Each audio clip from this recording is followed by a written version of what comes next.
ومولانا محمدا عبد الله ورسوله صلى الله عليه وعلى آله وأصحابه وبارك وسلم الذي أرسله بالحق بشيرا ونذيرا وداعيا إلى الله بإذنه وسراجا وقمرا منيرا أما بعد فقد قال الله تبارك وتعالى في كلامه المجيد وفي فرقانه القديم সকলে জবান খুলে পড়ি আউযু বিল্লাহি মিনাশ শাইতানির রাজিম বিসমিল্লাহির রহমানির রহিম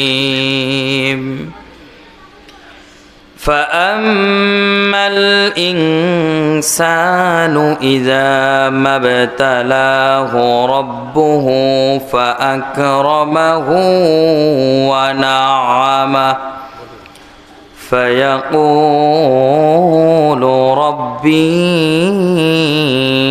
أكرمن وأما إذا ما ابتلاه فقدر عليه رزقه فيقول ربي أهانن صدق الله العظيم وقال في حديث الشريف أن رجلا قال يا رسول الله صلى الله عليه وسلم سئل أي الإسلام خير قال تطعم الطعام وتقرأ السلام على من عرفت ومن لم تعرف أو كما قال عليهم الصلاة والسلام وقال الله تبارك وتعالى في شان حبيبه ومحبوبه ومعشوقه مخبرا وآمرا إن الله وملائكته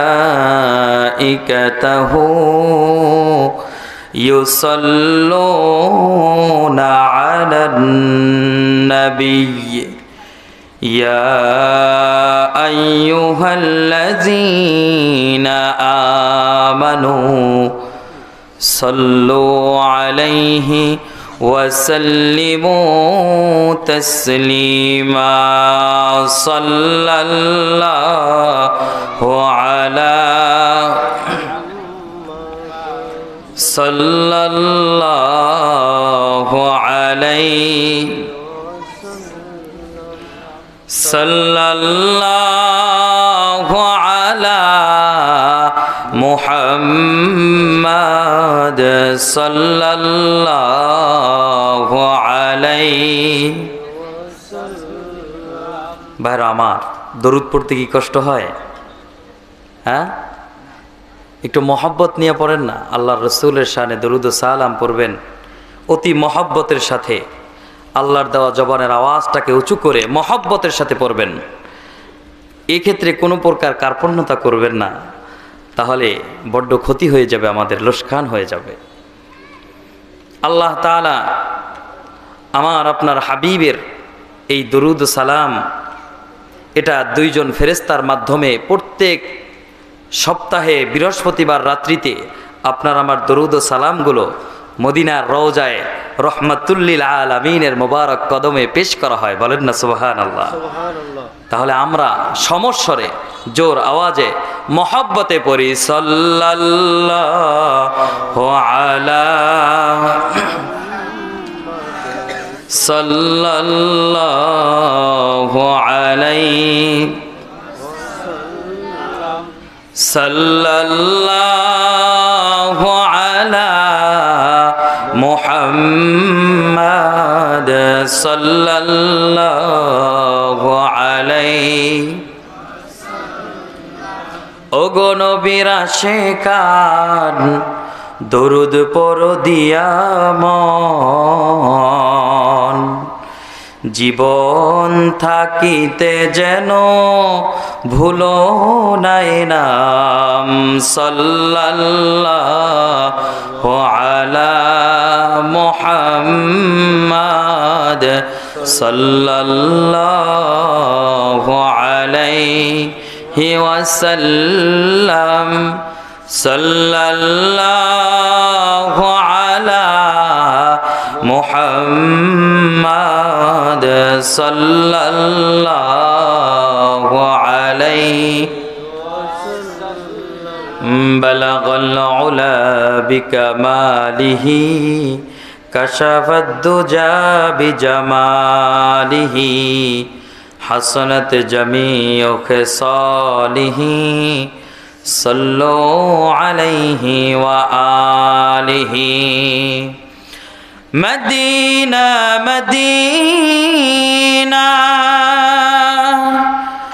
मोमेनों की गुनगुना है, दीदार मदीना आशिकों की तमन्ना है।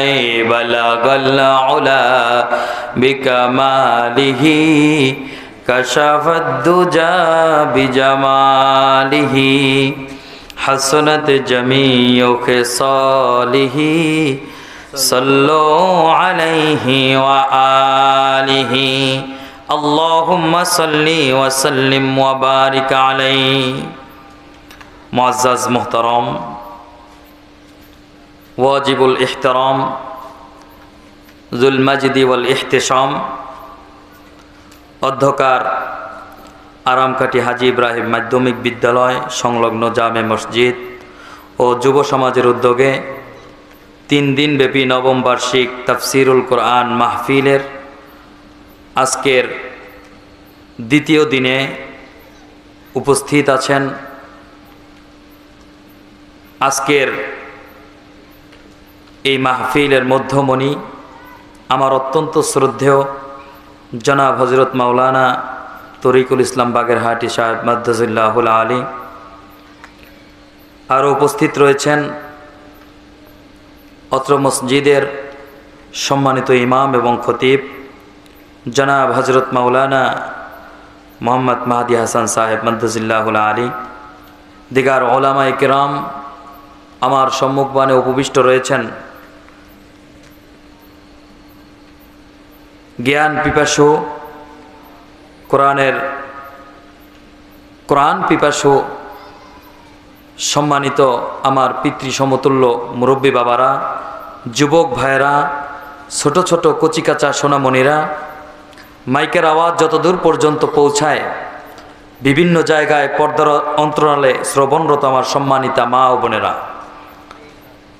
আলোচনার প্রারম্ভেই আরও একটিবার ইসলামিক সম্ভাষণ। আসসালামু আলাইকুম ওয়া রাহমাতুল্লাহি ওয়া বারাকাতুহু। সম্মানিত হাজিরিন, আলোচনার শুরুতেই শুকরিয়া জ্ঞাপন করছি সেই মহান মনিবের দরবারে যিনি আজকের এই মহতি মজলিসে জান্নাতের বাগানে আপনাকে আমাকে আসার বসার কোরআন ও হাদিসের আলোকে কিছু সময় দ্বীনি কথা আলোচনা করার এবং শোনার তৌফিক এনায়েত করেছেন। মহান পরওয়ারদিগার রব্বুল আলামিনের দরবারে দিল মন উজাড় করে কায়মন বাক্যে সিজদা অবনত চিত্তে একবার কালিমাতুশ শুকর আদায় করে পড়ছি আলহামদুলিল্লাহ।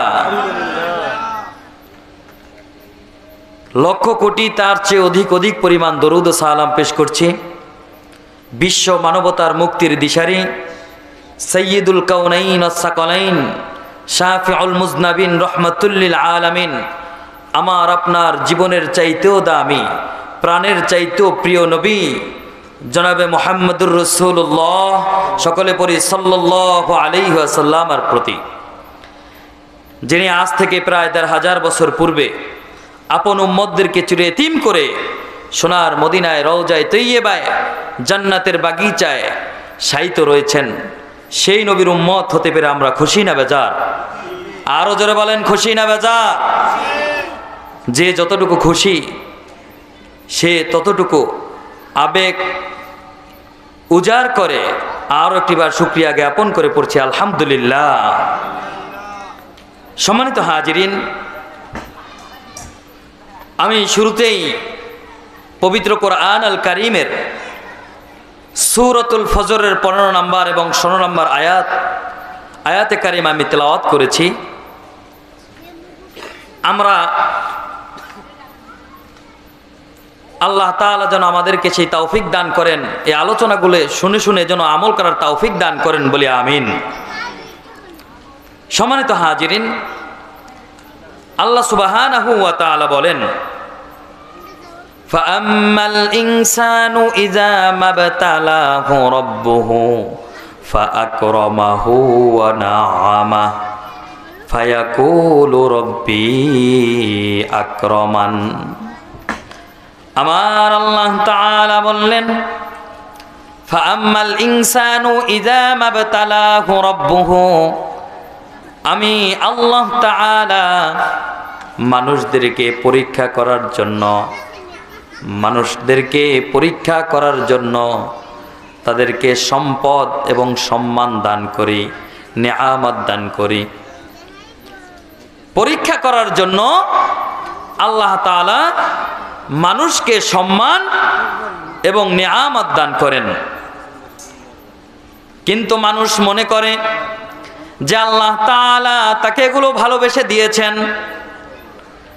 মানুষ মনে করে আল্লাহ তাআলা তার প্রতি খুশি হয়ে, তার প্রতি রাজি হয়ে এই নেয়ামতগুলো তাকে দিয়েছেন। এ কারণে সে আল্লাহর বান্দা বলতে থাকে, ফায়াকুলু রাব্বি আকরামান, আল্লাহ তাআলা আমাকে সম্মানিত করেছেন, আমাকে মর্যাদা দান করেছেন। কিন্তু আল্লাহ তাআলা তাকে সম্মান এবং সম্পদ দান করেছেন পরীক্ষা করার জন্য। কি করার জন্য? পরীক্ষা করার জন্য। আমার কথা বোঝা যায়? আপনারা একটু সাড়া দিবেন। দেখেন, এই মাঠের মধ্যে আপনারা এসেছেন মাত্র কয়েকজন। আপনারা কত ভাগ্যবান, একটু কথা না বললেই নয়। এই যে মজলিস, এই জান্নাতের বাগানে এই বর্তমান যুগের মানুষগুলো আসতে চায় না, বসতে চায় না। অথচ এমন একটা সময় ছিল জান্নাতের বাগান থেকে একটু মধু আহরণ করবে। এ কারণে এলাকাবাসী দোকানপাট ছেড়ে মাহফিল ময়দানে আগেভাগেই উপস্থিত হয়ে যেত। কিন্তু আজকের এই সময়টা এমন একটা সময় চলছে, যেই সময়ে আপনি গান বাদ্য অনুষ্ঠান, এরপরে অশ্লীলতায় মানুষের লোকের কোনো অভাব হবে না। দেখবেন লোকে লোকারণ্য। তবে তারাই ভাগ্যবান, তারাই প্রকৃতভাবে সফল হবে যারা কিয়ামত পর্যন্ত পবিত্র কোরআন শোনার জন্য, জানার জন্য, জান্নাতি বাগানে আসার জন্য সদা সর্বদা সচেষ্ট হবে। এরাই হবে প্রকৃত ভাগ্যবান। ভাইরা আমার, একটু গভীর মনোযোগ দেন। মানুষদের সম্পর্কে আল্লাহ সুবহানাহু ওয়া তাআলা কিছু সময় ভালো বলেছেন, যারা জান্নাতি তাদের ব্যাপারে ভালো ভালো কথাও বলেছেন, আবার যারা জাহান্নামী তাদের ব্যাপারে কঠিন ভয় ভীতি প্রদর্শন করেছেন। আল্লাহ তাআলা যারা জাহান্নামে যাবে তাদের কিছু বৈশিষ্ট্য পবিত্র কোরআন আল কারীমের মধ্যে তুলে ধরেছেন। আল্লাহ তাআলা বলেন, ওয়ালাকাদ যারানা লিজাহান্নামা কাসীরাম মিনাল জিন্নি ওয়াল ইনস, মানুষ এবং জিনের মধ্য থেকে বিশাল সংখ্যক একটা দল তারা জাহান্নামে যাবে। বলেন না নাউজুবিল্লাহ। ছোট দল নাকি বিশাল সংখ্যক?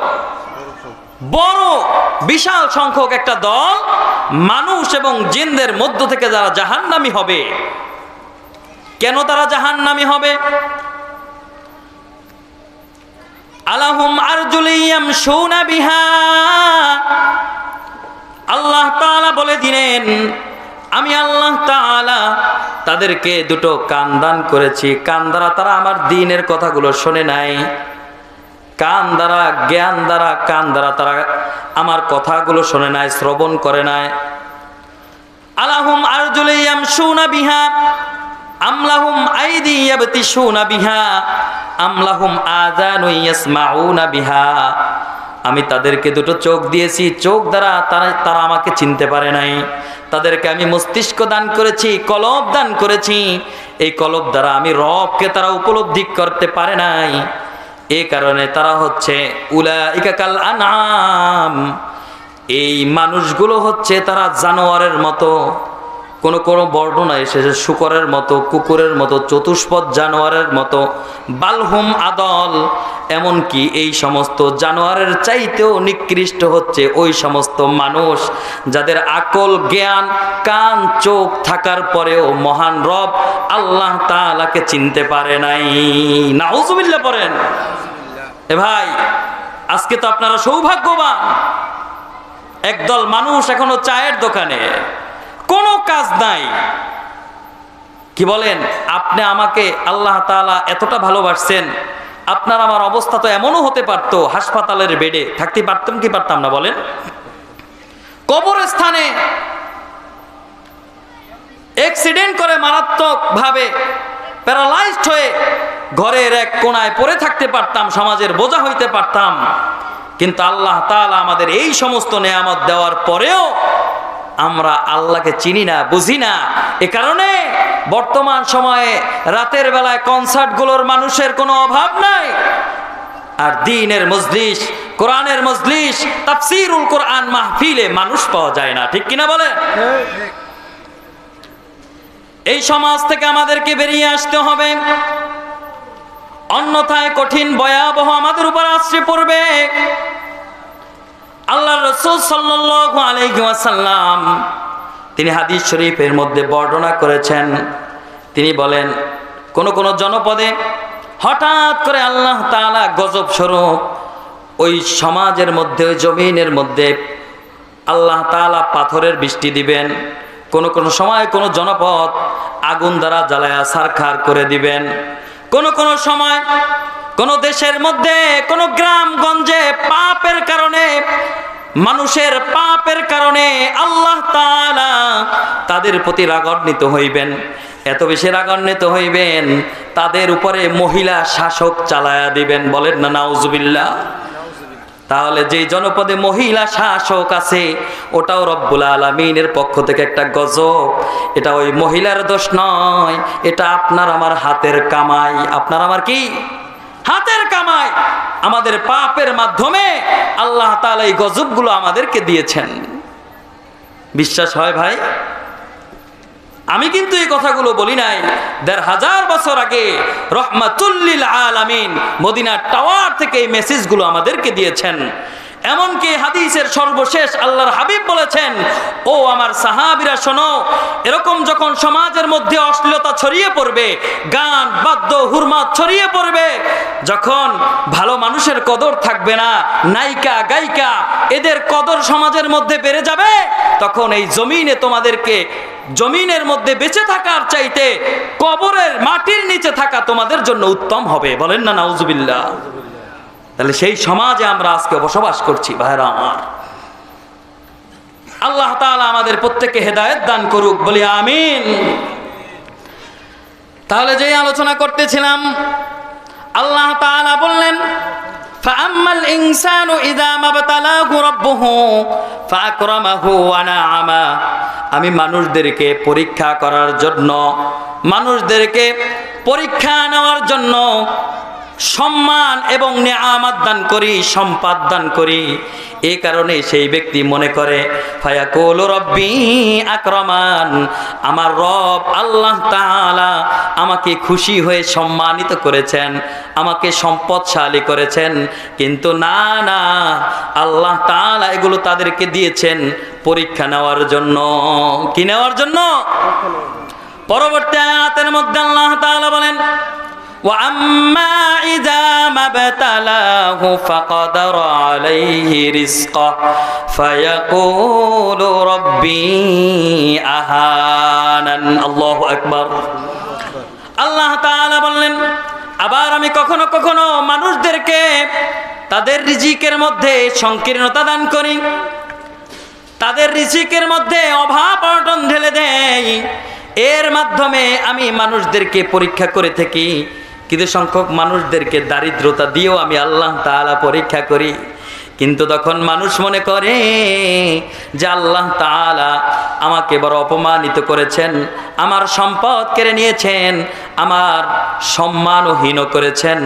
কিন্তু এই ব্যক্তি তখন বলতে থাকে, ফায়াকুল রব্বি আহানান, হায় আফসোস, আল্লাহ তাআলা আমাকে অপমানিত করেছেন, অসম্মান করেছেন। বলেন না নাউজুবিল্লাহ। কিন্তু আল্লাহ তাআলা বললেন, না না, আমি এগুলো তোমাদেরকে দিয়েছি, তোমাদের রিজিকের মধ্যে যে সংকীর্ণতা দান করেছি, আমি আল্লাহ তাআলা এটা তোমাকে আমি ইচ্ছা করে চাপিয়ে দেই নাই। আমি রব্বুল আলামিন তোমার রিজিকের মধ্যে সংকীর্ণতা দান করেছি তোমাকে পরীক্ষা নেওয়ার জন্য। কি নেওয়ার জন্য ভাই? পরীক্ষা নেওয়ার জন্য। এরপরে আল্লাহ তাআলা রিজিক সংকীর্ণ অর্থাৎ দারিদ্রতা যেই সব কারণে হয়, মৌলিক 4টি কারণ আল্লাহ তাআলা এই পরবর্তী আয়াতের মধ্যে উল্লেখ করেছেন। কয়টি কারণ? 4টি কারণ।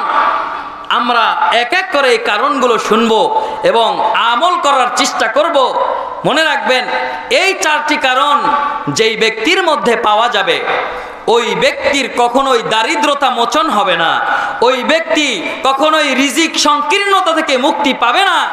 আর এই 4 কারণ যার মধ্যে বিরাজমান করবে না, ওই ব্যক্তি যদি গরিব হয়, ওই ব্যক্তির যদি রিজিকের অভাব হয়, একটা সময় আল্লাহ তাআলা তাকে সম্পদশালী করে দিবেন, তার রিজিক প্রশস্ত করে দিবেন। বলেন না সুবহানাল্লাহ। ভাইরা আমার, প্রথমে একটা কথা বলে রাখি, আমরা অনেক সময় মনে করি যে উপার্জন যদি ভালো হয় তাহলে হয়তোবা তার রিজিক প্রশস্ত, তার রিজিক ভালো। আর উপার্জন যদি কম হয় তাহলে আমরা মনে করি যে তাহলে মনে হয় তার রিজিক কম, তার রিজিক সংকীর্ণ। কিন্তু মূলত বিষয় হচ্ছে এটা যে কারো উপার্জন বেশি এবং কম এর উপরে কিন্তু কোনো প্রকার রিজিকের সংকীর্ণ বা প্রশস্ততা ডিপেন্ড করে না। দেখবেন কিছু কিছু প্রভাবশালী ধনী ব্যক্তি এমন আছে, সে চাইলে পারে যে প্রত্যেক দিন একটা করে গরু জবাই করে খাবে। কি বলেন, পারে কি পারে না? এমন সম্পদশালী এই জমিনের মধ্যে আছে। কিন্তু আল্লাহ তাআলা তার রিজিককে এমন ভাবে সংকীর্ণ করেছেন, কোনো মতে একটু যাওটাও এইসব খেয়ে বেঁচে থাকে। ভাইরা আমার, দেখবেন সমাজে একদল ধনী ব্যক্তি আছে এমন, যাদের সম্পদ এত বেশি, মানুষকে ঠকিয়ে সমাজের মানুষের বিভিন্ন উপকারের কথা বলে টাকা নিয়ে তাদেরকে ঠকিয়ে সে বিত্তশালী হয়েছে।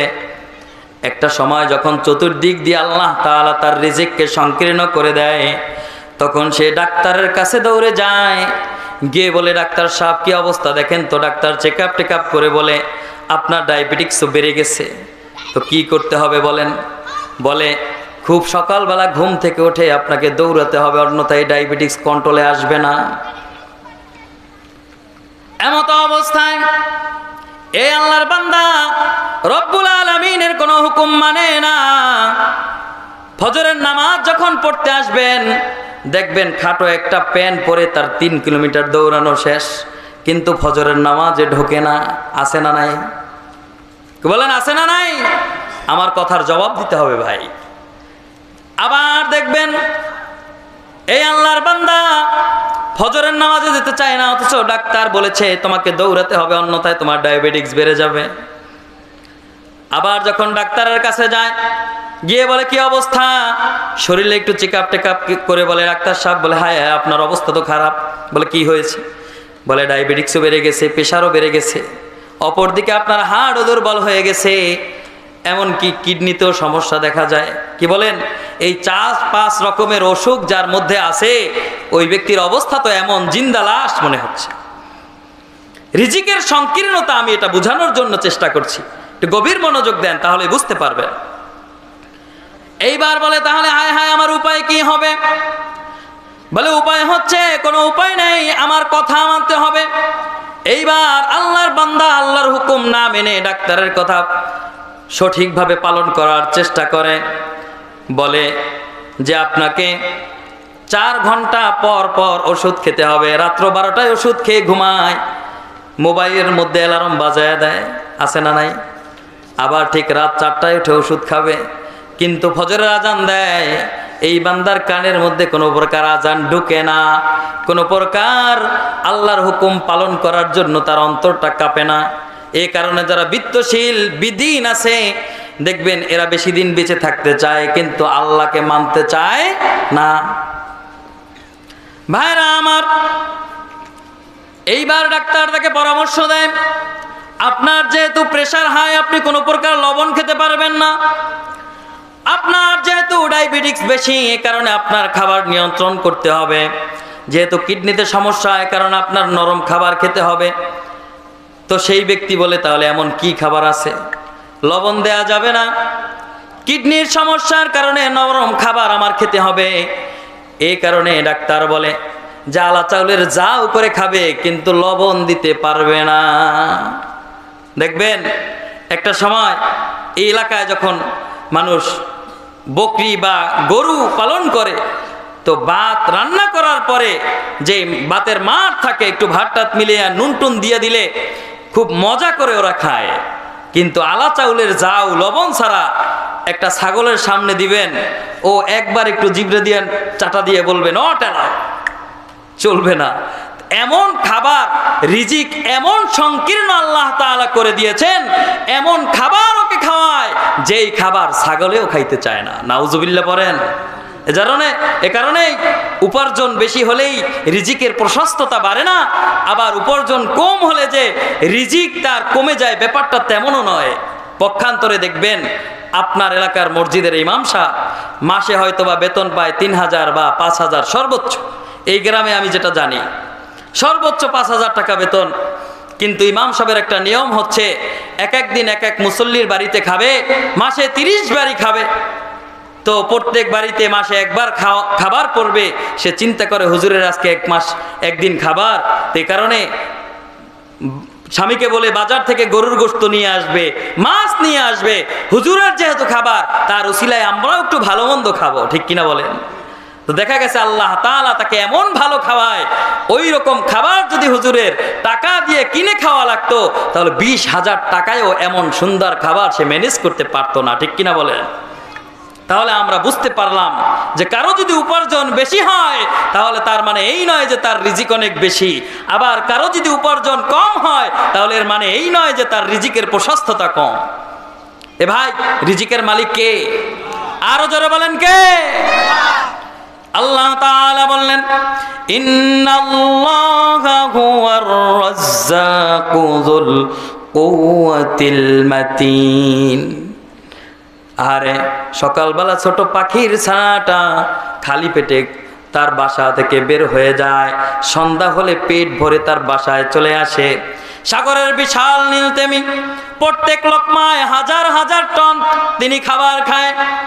সকালবেলা খালি পেট নিয়ে তিনি সাগরের মধ্যে বিচরণ করে, সন্ধ্যা হলে তার বাসার মধ্যে পেট পুরে খাবার খেয়ে এরপরে তিনি অবস্থান করেন।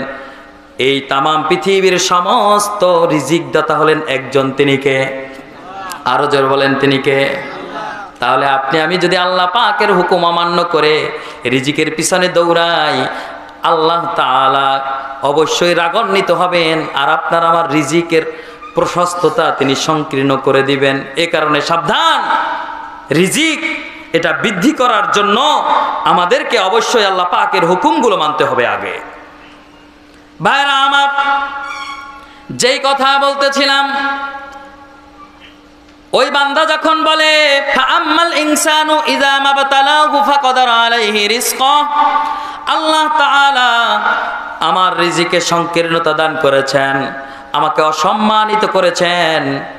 এই কারণে আল্লাহ তাআলা পরবর্তী আয়াতের মধ্যেই এই সমস্ত অমূলক কথার প্রতিবাদ করে দিয়ে বলেন, কাল্লা, কখনোই নয়, কাল্লা, কখনোই নয়, বাল্লা তুকরিমুনাল ইয়াতীম। প্রথম নাম্বার কারণ হচ্ছে তোমাদের রিজিক সংকীর্ণ হওয়ার প্রথম নাম্বার কারণ হচ্ছে তোমরা ইয়াতীমদেরকে সম্মান করো না। প্রথম নাম্বার কারণ কি? তোমরা ইয়াতীমদেরকে সম্মান করো না। এখন আসেন, ইয়াতীম তো ছোট, এদেরকে আবার কিভাবে সম্মান করবেন? ওলামায়ে কেরাম বলেছেন যে ইয়াতীমদেরকে সম্মান করার মানে হচ্ছে তাদের সাথে ভালো আচরণ করতে হবে, তাদের হকগুলো আদায় করতে হবে, এটাই হচ্ছে তাদের প্রতি সম্মান প্রদর্শন। বলেন না সুবহানাল্লাহ। আল্লাহ তাআলা ইয়াতীমদেরকে বড় ভালোবাসেন, এ কারণে ইয়াতীমদের মর্যাদা রক্ষা করতে হবে, তাদের সাথে সুন্দর সৌজন্যমূলক আচরণ করতে হবে। আপনি যদি ইয়াতীমদের গলায় ঘাড় ধাক্কা দেন, তাদেরকে যদি তাদের সম্পদ থেকে বঞ্চিত করেন, তো আরশের মালিক আল্লাহ তাআলা আপনার উপর এত বেশি রাগান্বিত হবেন যে আপনার প্রত্যেক দিনের রিজিক আস্তে আস্তে কমাতে কমাতে এটা সংকীর্ণ করে দিবেন। বলেন না নাউজুবিল্লাহ। এই কারণে ইয়াতীমদেরকে সম্মান করব, রাজি আছি ইনশাআল্লাহ। আল্লাহ তাআলা কবুল করুক বলে আমিন। সম্মানিত হাজিরিন, একবার রহমাতুল লিল আলামিনের মুবারক দরবারে এক সাহাবী আগমন করলেন, এসে বললেন, ইয়া রাসূলুল্লাহ, ওগো আল্লাহর হাবিব, আমার মনটা বড় শক্ত হয়ে গেছে, আমার দিলটা শক্ত হয়ে গেছে। ইয়া রাসূলুল্লাহ সাল্লাল্লাহু আলাইহি ওয়াসাল্লাম, আপনি আমাকে এমন কিছু আমল শিখাইয়া দেন যে আমলগুলো করলে আল্লাহ তাআলা আমার শক্ত হৃদয়টাকে নরম করে দিবেন। বলেন না সুবহানাল্লাহ। আল্লাহর হাবিব সরকার দো আলম হাবিবে কিবরিয়া মুহাম্মদুর রাসূলুল্লাহ সাল্লাল্লাহু আলাইহি ওয়াসাল্লাম বললেন, আমসিহ রাসাল ইয়াতীম ওয়া আত'ইমুল মিসকিন।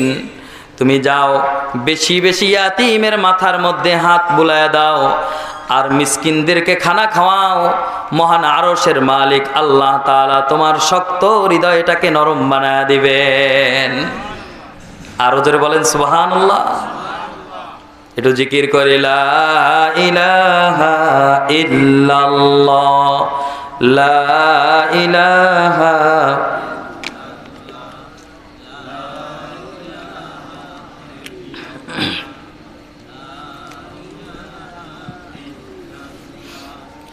লা ইলাহা ইল্লাল্লাহ, লা ইলাহা,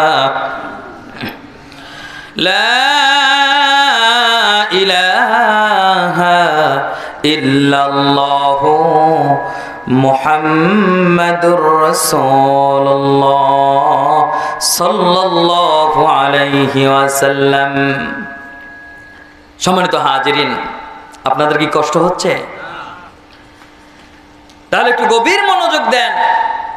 সেই সময়ের ১৫০০ বছর পূর্বে রসুলের দরবারে আসলেন, এসে বললেন, ইয়া রাসূলুল্লাহ, আমার হৃদয়টা বড় কঠিন হয়ে গেছে, শক্ত হয়ে গেছে। কি বলেন, এই জামানায় এসেও আমাদের কলবটা এমন হয়েছে, গুনাহ করতে করতে এটা বড় শক্ত হয়ে গেছে হৃদয়টা।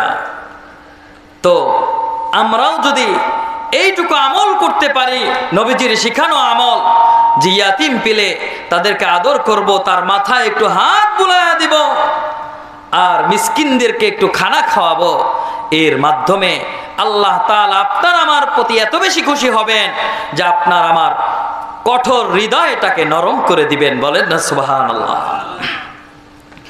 প্রিয় বাবাজিরা আমার, যদি পারেন তো ইয়াতিমের দায়িত্ব নেবেন, ইয়াতিমদেরকে ভালোবাসবেন, ইয়াতিমের দায়িত্ব নেওয়ার চেষ্টা করবেন।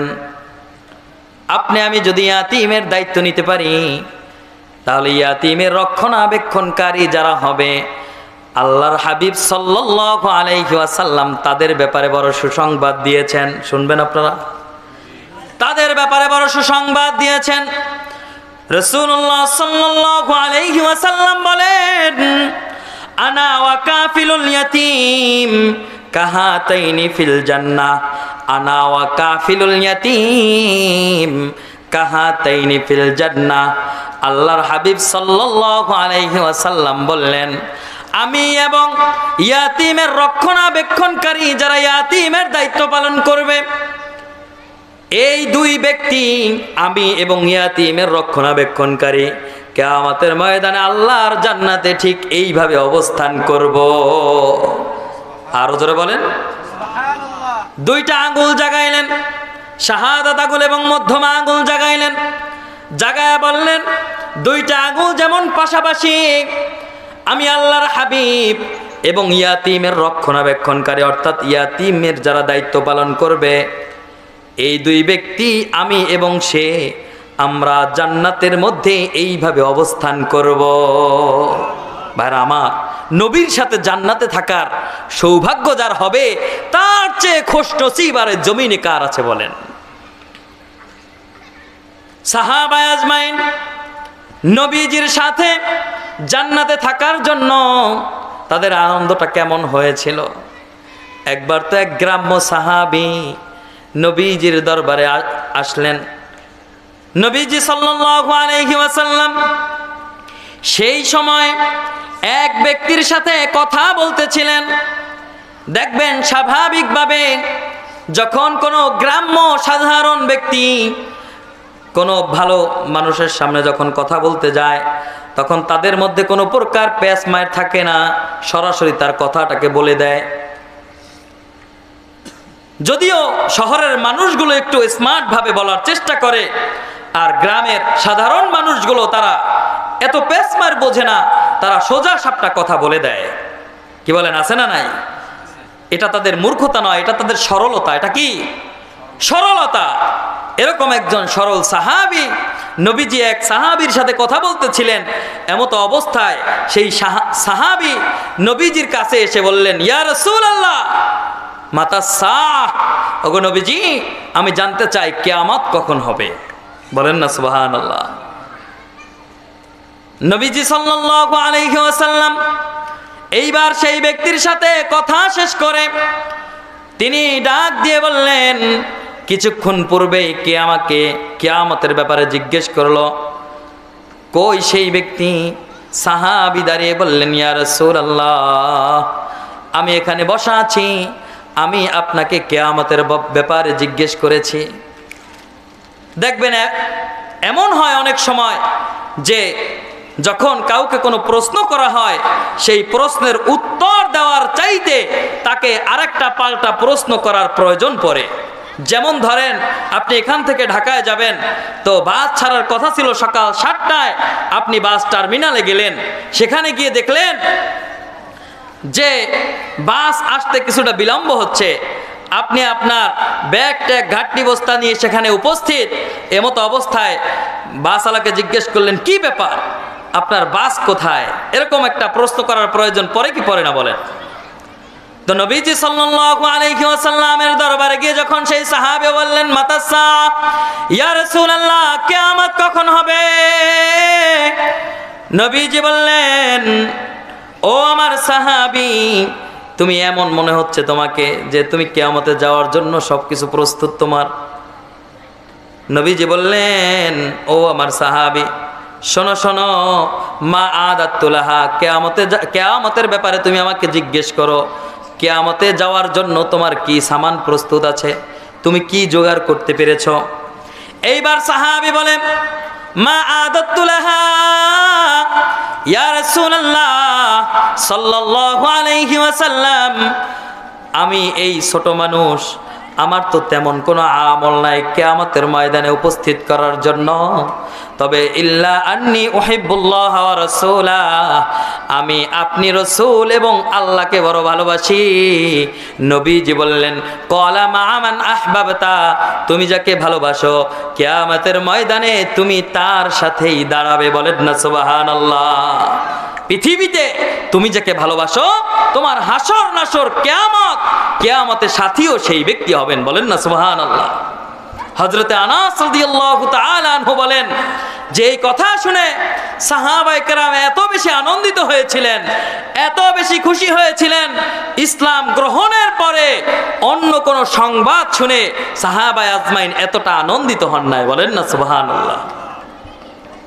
এ বাবাজিরা আমার, এ কারণে নবীজির সাথে জান্নাতে থাকার মতো সৌভাগ্য এটা সাহাবায়ে আজমাইনদের হয়েছে।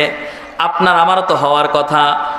মাত্র ছোট ছোট কয়েকটা আমলের মাধ্যমে আমরাও নবীজির সাথে কিয়ামতে জান্নাতে যেতে পারি, জান্নাতে থাকতে পারি।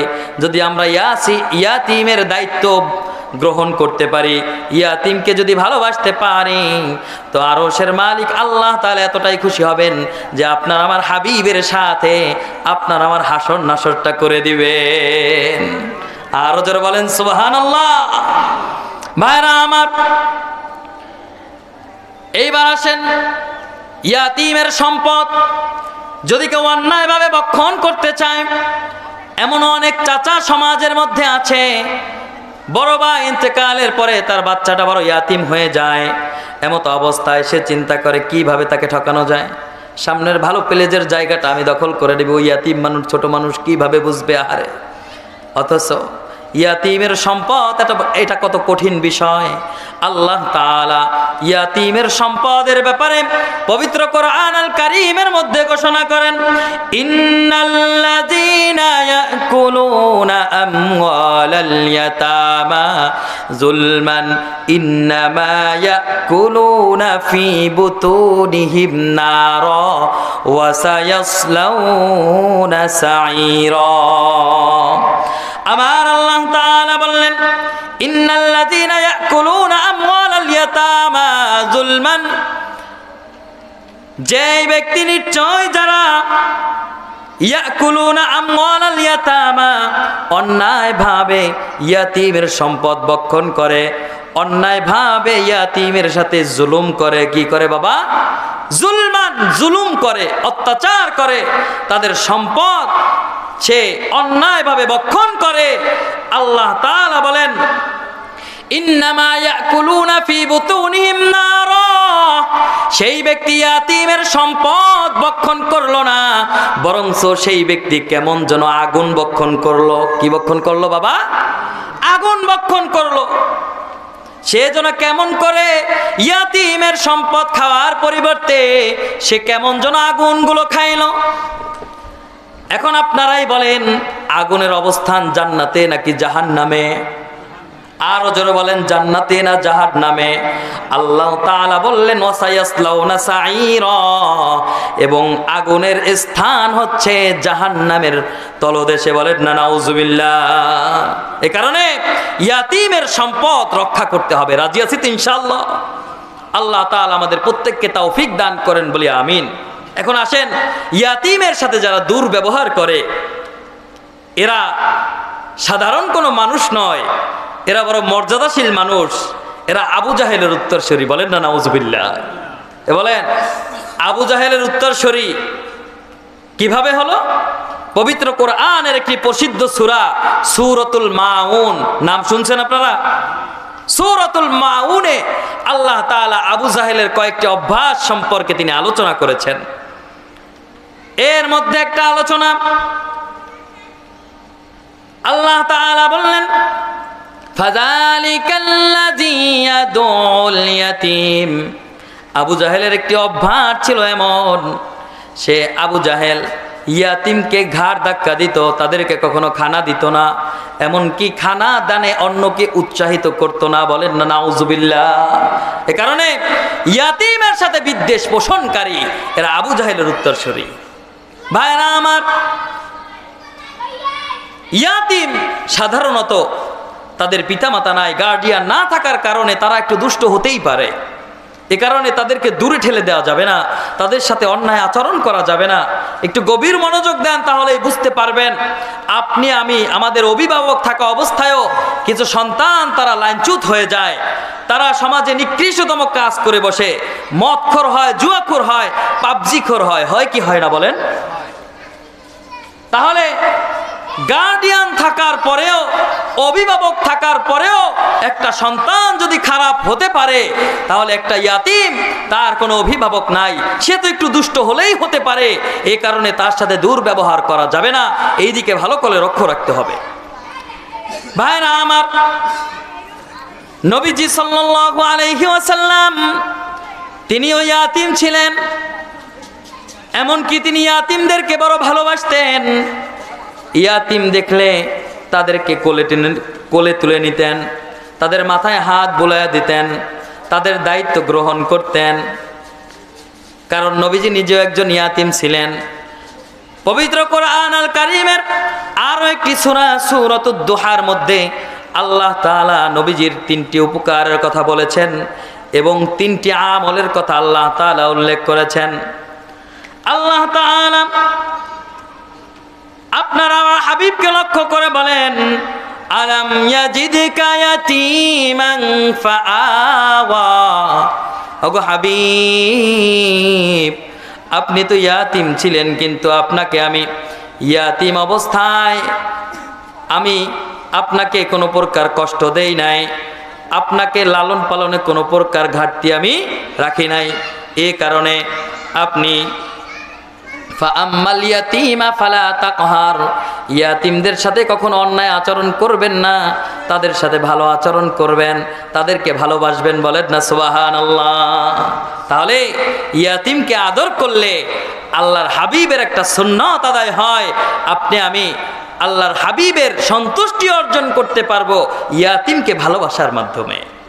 ভাইরা আমার, এ কারণে আপনার এলাকায় আশেপাশে যত ইয়াতিম দুস্থ লোকগুলো আছে, এদেরকে ভালোবাসবেন, এদেরকে খানা খাওয়াবেন, কোনো দোয়া অনুষ্ঠান করলে এদেরকে আগে রাখবেন। এখন তো এমন ট্রেডিশন হয়েছে যে দোয়ার মজলিস, পিতামাতার জন্য দোয়া হবে, সেখানে যদি আমি গণ্যমান্য ব্যক্তিদেরকে দাওয়াত না দেই তাহলে এটা কেমন যেন মনে হয়।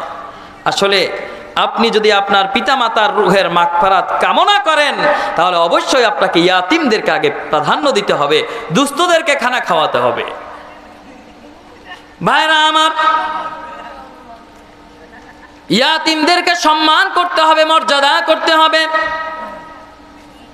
কারণ হচ্ছে ইয়াতিমকে সম্মান এবং মর্যাদার মাধ্যমে আল্লাহ তাআলা আপনার আমার রিজিকের প্রশস্ত করে দিবেন, আপনার আমার রিজিকের মধ্যে আল্লাহ তাআলা বরকত ঢেলে দিবেন। বলেন না সুবহানাল্লাহ।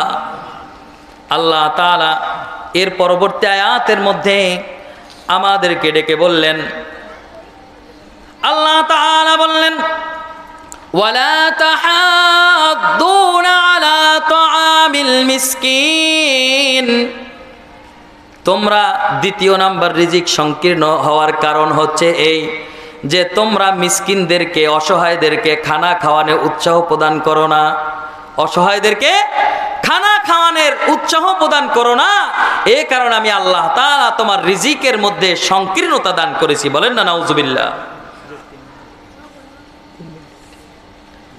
এটা হচ্ছে 2 নাম্বার কারণ।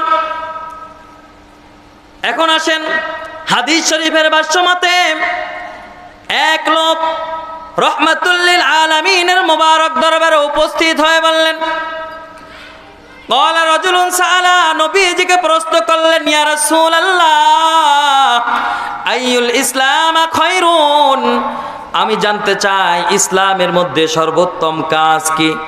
রহমাতুল লিল আলামিন বললেন, তুতি'মুত তাআম ওয়া তাকরাউস সালাম আলা মান আরাফতা ওয়া মান লাম তারিফ। ইসলামের মধ্যে সর্বোত্তম কাজ হচ্ছে অপরকে খানা খাওয়ানো। ইসলামের মধ্যে প্রথম নাম্বার সর্বোত্তম কাজ হচ্ছে অপরকে খানা খাওয়ানো, এবং আর একটি সর্বোত্তম কাজ হচ্ছে পরিচিত অপরিচিত প্রত্যেককে সালাম প্রদান করা। কি প্রদান করা ভাই? সালাম দেওয়া। এখন তো এই সমাজ থেকে সালাম উঠে গেছে। যাই হোক, সময় সংক্ষিপ্ত, আমি শুধু 4টি কারণ বলেই শেষ করে দিব সংক্ষিপ্ত আকারে। এর যদি তাফসির আমি করতে যাই কমপক্ষে 3-4 ঘন্টা সময় লাগবে। এইটুকু সময়ের মধ্যে এই আলোচনা করে আসলে শেষ করা সম্ভব নয়। আমরা শুধু জানবো কি কারণে আমরা আজও পর্যন্ত আমাদের রিজিক আল্লাহ তাআলা সংকীর্ণতা দিয়েছেন। আমরা যদি এই আমলগুলো করে আমাদেরকে শোধরাতে পারি, তাহলে একটা সময় আল্লাহ তাআলা আমাদের প্রতি খুশি হইয়া আমাদের রিজিকের প্রশস্ততা দান করবেন। এ কারণে গভীর মনোযোগ দেন। আল্লাহ তাআলা বললেন, ওয়ালা তাহাদ্দুনা আলা তাআমিল মিসকিন, তোমরা মিসকিনদেরকে অসহায়দেরকে খানা খাওয়ানে উৎসাহ প্রদান করো না। এই কারণে আমি আল্লাহ তাআলা তোমাদের রিজিকের মধ্যে সংকীর্ণতা দান করেছি। এরপর আল্লাহ তাআলা 3 নাম্বার কারণ বর্ণনা করলেন, ওয়াতাকুলুনা তুরাসা আকলাল লাম্মা, ওয়ারিস সম্পত্তি তোমরা যদি কাউকে ঠকাও, ওয়ারিস সম্পত্তি থেকে তোমার ভাইকে তুমি যদি ঠকায়া দাও। কি বলেন, এমন সমাজে লোক আছে না নাই? নিজের ভাইয়ের হক, বান্দার হক একের পর এক নষ্ট করেই চলছে। সে ধনী হবে, ভাই যা মন চায় তাই করো, আমার কোনো কিছুর দরকার নাই। আল্লাহ তাআলা বললেন, রিজিক সংকীর্ণর 3 নাম্বার মৌলিক কারণ হচ্ছে এই যে তোমরা সম্পদ, ওয়ারিস সম্পত্তি, বান্দার হক নষ্ট করার কারণে আমি আল্লাহ তাআলা তোমার রিজিকের মধ্যে সংকীর্ণতা দান করেছি। বলেন না নাউজুবিল্লাহ। এ মর্মে আল্লাহ তাআলা অপর একটি আয়াত বর্ণনা করেছেন। আল্লাহ তাআলা বললেন, ওয়ালা তাকুলু আমওয়ালাকুম বাইনাকুম বিল বাতিল। আহারে, কতই নিকৃষ্টতম কাজ বান্দার হক নষ্ট করা, অপরের সম্পদ অন্যায়ভাবে ভক্ষণ করা। এর চাইতে নিকৃষ্ট কাজ এই জমিনের ভিতরে দ্বিতীয়টা আর নাই। বলেন না নাউজুবিল্লাহ। ভাইরা আমার, এটা ছিল 3 নাম্বার কারণ। 4র্থ নাম্বার কারণ আল্লাহ তাআলা বলেন, অতুহিব্বুনাল মালা হুব্বান জাম্মা, তোমরা পৃথিবীর মালের প্রতি বড় ভালোবাসা তৈরি করেছ। যতদিন পর্যন্ত পৃথিবীর মালের প্রতি, সম্পদের প্রতি তোমাদের ভালোবাসা থাকবে, অতদিন পর্যন্ত আরশের মালিক আল্লাহ তাআলা তোমাদের প্রতি বেজার হয়ে তোমার রিজিকটাকে সংকীর্ণ করে দিবেন। নাউজুবিল্লাহ। 4 নাম্বার কারণ কি বলেন তো? 4 নাম্বার কারণ হচ্ছে যে মালের প্রতি মহব্বত, দুনিয়ার মহব্বত। এ কারণেই নবীজি বলেছেন, হুব্বুদ দুনিয়া রাসু কুল্লি খতিয়া, দুনিয়ার মহব্বত, ভালোবাসা, চাকচিক্যময় যা কিছু দেখো এগুলো তোমাদের আখিরাত ধ্বংসের কারণ। বলেন না নাউজুবিল্লাহ। আপনি যদি দুনিয়ার সম্পদের প্রতি আপনার ভালোবাসা জমে যায়, তাহলে দেখবেন আস্তে আস্তে আপনার ভিতর থেকে দিন চলে যাবে। আল্লাহ পাকের প্রতি দৃঢ় বিশ্বাস, ইমানিয়া কিনেরা আস্তে আস্তে দূর হয়ে যাবে। যদি এটা আস্তে আস্তে আরো বেশি প্রবণতা বেড়ে যায়, তাহলে আপনার আমার অবস্থা বড়ই খারাপ হয়ে যাবে। এই কারণে সাবধান, মালের প্রতি, সম্পদের প্রতি এবং সন্তানের প্রতি কখনো বেশি মায়া করা যাবে না। এদেরকে নিয়ে গর্ব অহংকার করা যাবে না। আল্লাহ তাআলা আপনার আমার উপর রাগান্বিত হয়ে, আপনার আমার উপর বেজার হয়ে আল্লাহ তাআলা আপনার আমার রিজিককে সংকীর্ণ করে দিবেন। এই 4টি মৌলিক কারণ যদি কোনো মানুষের মধ্যে পরিলক্ষিত হয়, তাহলে আল্লাহ তাআলা তার উপর বেজার হবেন। ওই ব্যক্তির রিজিকের অভাব আর কোনোদিন কাটবে না। বলেন না নাউজুবিল্লাহ। এ কারণে বিশাল প্রভাবশালী, সম্পদশালী হয়েও মাত্র আলা চাউলের জাউ খেয়ে তার জীবনটাকে কোনো রকম চালায়। ঠিক কিনা বলেন? আর সাধারণ সারাদিন পরিশ্রম করে এসে শুধু পান্তা ভাত আর মরিচ জলে খেয়ে ঘুমায়, এর চেয়ে শান্তির ঘুম আর কিছু নাই। ঠিক কিনা বলেন? এজন্য মনে রাখবেন, রিজিকের প্রশস্ততা এটা আল্লাহ পাকের একটি অন্যতম নেয়ামত। ভাইরা আমার, এ কারণে আমাদের উচিত হচ্ছে এই 4টা বিষয়। প্রথম নাম্বার বলেছিলাম কি, ইয়াতিমদেরকে সম্মান করা। এর অর্থ হচ্ছে ইয়াতিমদেরকে ভালোবাসা, তাদের সাথে সদাচরণ করা, তাদের দায়িত্ব নেওয়া, এই সমস্ত বিষয় আমি বলেছিলাম। 2 নাম্বার হচ্ছে আপনার ওয়ালা তাহাদ্দুনা আলা তুআমিল মিসকিন, মিসকিন যারা তাদেরকে খানা খাওয়ানো। এখন তো আমরা মূলত দোয়া অনুষ্ঠান করতে চাই না। এই দোয়া অনুষ্ঠানের মাধ্যমে একটু চিন্তা করেন, কত ইয়েতিম, কত মিসকিন এরা একবেলা আপনার বাসায় খানা খাওয়ার জন্য সুযোগ পায়।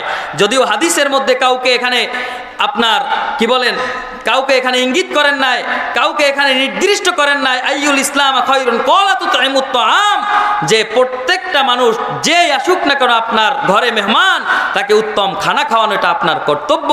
এর দ্বারাও আপনার মনের ভিতরে যদি কোনো প্রকার সংকুচিত না থাকে, তো আল্লাহ তাআলা আপনার প্রতি খুশি হয়ে আপনার রিজিকের মধ্যে বরকত দান করবেন। বলেন না সুবহানাল্লাহ। সম্মানিত হাজিরিন, এরপরে বলেছিলাম 3 নাম্বার কারণ, আমি আরো একটু রিপিট করছি এটা মনে রাখার জন্য। 3 নাম্বার কারণ হচ্ছে ভাইয়ের হক নষ্ট না করা। ওয়ারিশ সম্পত্তি যদি কেউ পায়, তাহলে তাকে ঠিকঠাকভাবে সুন্দরভাবে বুঝিয়ে দেওয়া। কেউ যদি অন্যায়ভাবে এটাকে গ্রাস করতে চায়, তাহলে আল্লাহ তাআলা তার প্রতি বেজার হয়ে তার রিজিকের মধ্যে সংকীর্ণতা দান করবেন। আর 4 নাম্বার কারণ হচ্ছে দুনিয়ার সম্পদের মতো মায়া মহব্বত, সেটা হোক সম্পদ বা সন্তান সন্ততি। এই সন্তান এটাও কিন্তু আমাদের দুনিয়ার জমিনে আমাদের জন্য একটা সম্পদ। কি বলেন, সম্পদ না? এই সন্তান নিয়ে বেশি বড়াই করা যাবে না। কারণ আপনি যদি তাকে সঠিকভাবে পরিচালনা করতে পারেন, সে যদি আপনার জন্য দোয়া করে, এটাই হবে আপনার পরকালের পাথেয়।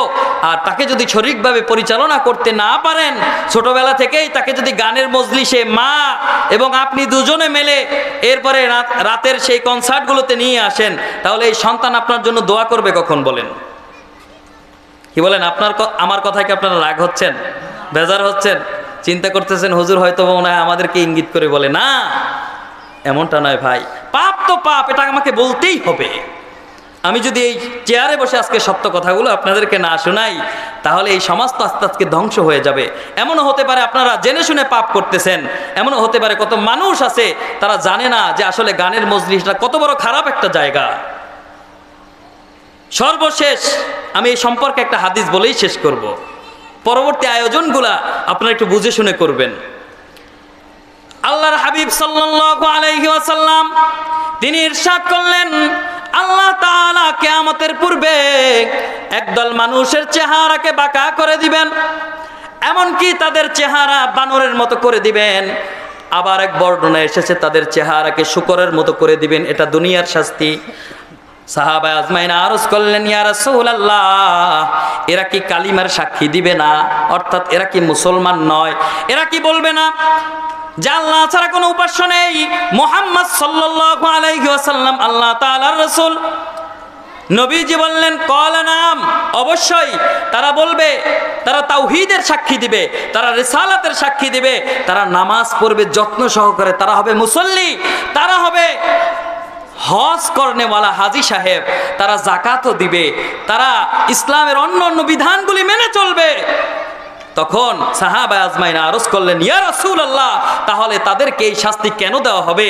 তখন নবীজি সাল্লাল্লাহু আলাইহি ওয়াসাল্লাম বললেন, তাদেরকে এই শাস্তি কারণেই দেওয়া হবে, এত আমল করার পরেও তারা সমাজের মধ্যে এই অশ্লীলতার আয়োজন করত, গানের আয়োজক ছিল তারা।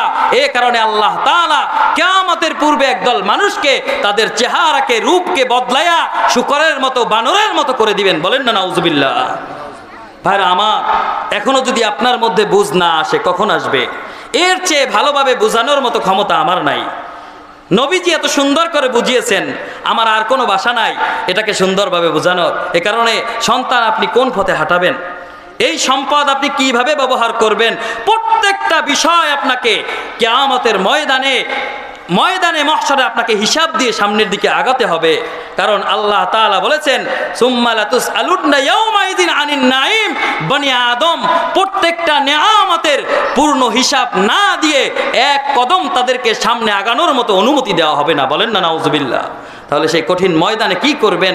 আল্লাহ তাআলা আমাদের প্রত্যেককে, আমি সহ আমাদের প্রত্যেককে যা কিছু বললাম, সর্বপ্রথম আমাকে এবং আমাদের সকলকে আমল করার তৌফিক দান করেন, বলি আমিন। আর জোরে বলি আমিন। ওয়া আখিরি দাওয়ানা আনিল হামদুলিল্লাহি রাব্বিল আলামিন। হয়তোবা আমার আলোচনার মধ্যে কোনো ভুল ত্রুটি হতে পারে, আপনারা ক্ষমা সুন্দর দৃষ্টিতে দেখবেন আর আমার জন্য খাস করে দোয়া করবেন, আল্লাহ তাআলা যেন আমাকে এই দ্বীনের একজন খাদেম হিসেবে কবুল করেন, বলি আমিন। ওয়া আখিরি দাওয়ানা আনিল হামদুলিল্লাহি রাব্বিল আলামিন। আসসালামু আলাইকুম ওয়া রাহমাতুল্লাহি ওয়া বারাকাতুহু।